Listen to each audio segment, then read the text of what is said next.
Hello champions. कैसे हैं आप लोग? आई होप आप लोग अच्छे होंगे, मस्त होंगे और जबरदस्त होंगे। तो मैंने आप लोग को कल के क्लास में ये होमवर्क दिया था। आई होप आप लोग ने इस होमवर्क को पूरी तरह से कर लिया होंगे। चलिए, इसका मैं सॉल्यूशन आप लोग को बताने जा रहा हूँ। आप लोग मैच कीजिए कि आप लोग का आंसर सही है कि नहीं। तो ये आपका टाइप 3 परसेंटेज का होमवर्क का क्वेश्चन है, जो मैंने आप लोग को सोल्व करने के लिए दिया था। उसका मैं सोल्यूशन इधर बना हुआ।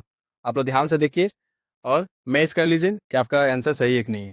बाजार बंद होने के कारण राम की आय 10% घटी, परंतु कुछ दिनों बाद आय 15% बढ़ गई। इस प्रकार उसकी आय में कितने प्रतिशत का परिवर्तन देखने को मिला? तो पहले 10% क्या है? घटी है। पहले 10% क्या हुआ है? घटी है। और फिर 15% क्या हुआ है? बढ़ी। यानी एक आपका माइनस में, एक आपका क्या है? प्लस में। तो यहाँ पर लिखेंगे वही प्रतिशत परिवर्तन इक्वल टू 10%। पहले क्या है? घटी है, तो -10, फिर प्लस 15% बढ़ी है।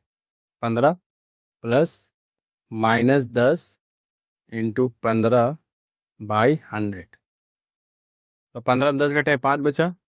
यहाँ हो जाएगा माइनस प्लस माइनस, 15 टेन जा 150/100।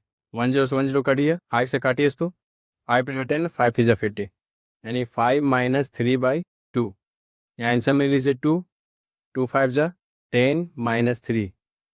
10 में जब 3 माइनस कीजिएगा तो आएगा 7/2। इसको आप मिक्स राउंड चेंज कर दीजिए, तो आपका ये 3 होल 1/2% प्लस में है। तो इतना परसेंट इसका बढ़ा है। मतलब क्या था? बाजार बंद होने का नाम किया है, मतलब नाम की इनकम इतना प्रतिशत क्या हुई? बढ़ी है।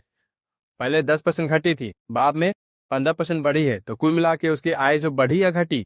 तो कुल मिला के उसकी आय जो है कितना परसेंट? 3.5% बढ़ी है। चलिए, अब इसके बाद नेक्स्ट क्वेश्चन देखते हैं।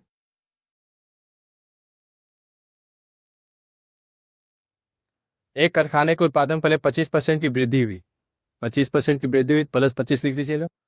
परंतु कुछ दिनों बाद उत्पादन 15% कम हो गए, तो -15 लिख दीजिएगा। तो यहाँ +25 इंटू -15/100। तो 25 में 15 घटाए तो 10 बचा, और प्लस माइनस माइनस 25 कटेगा क्या? 25 के टेबल में 4 में ये 100 कट जाएगा। अब यहाँ पर आ गया प्लस माइनस माइनस तो लिख चुके हैं, 15/4। यहाँ सब ले लीजिए 4, 4 10 से कितना हो जाएगा? 40 - 50। 4 को 10 से मल्टीप्लाई करेंगे 14, अब ये 15 का 15 आ जाएगा।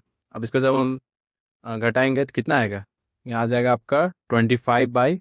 और इसको मिक्स राउंड चेंज कर लीजिए, तो 4 6 24 और एक 25, ये परसेंटेज आपका आंसर हो जाएगा। पहले 25% वृद्धि हुई, फिर 15% की क्या हुई? कमी हुई। ठीक है, आई होप आप लोग को ये क्वेश्चन समझ में आया होगा।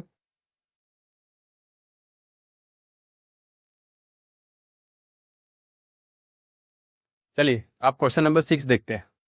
तो इसको मैं इरेज कर देता हूँ।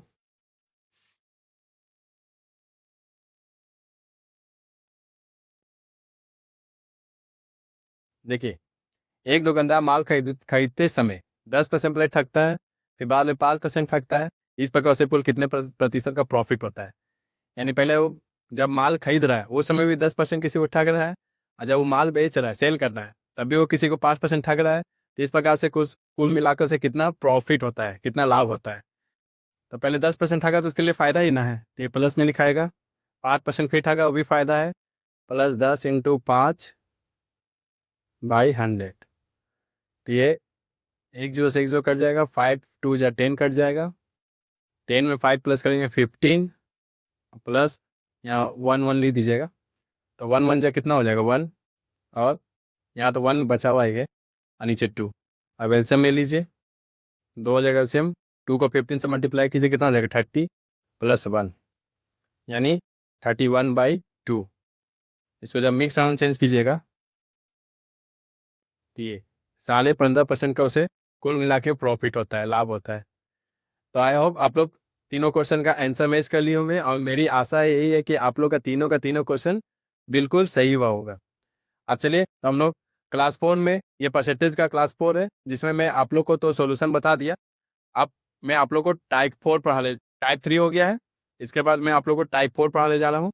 तो चलिए बने रहिए वीडियो में, इसका स्क्रीनशॉट भी मेरे साथ ले लीजिए और मिलते हैं नेक्स्ट वीडियो टाइप 4 में।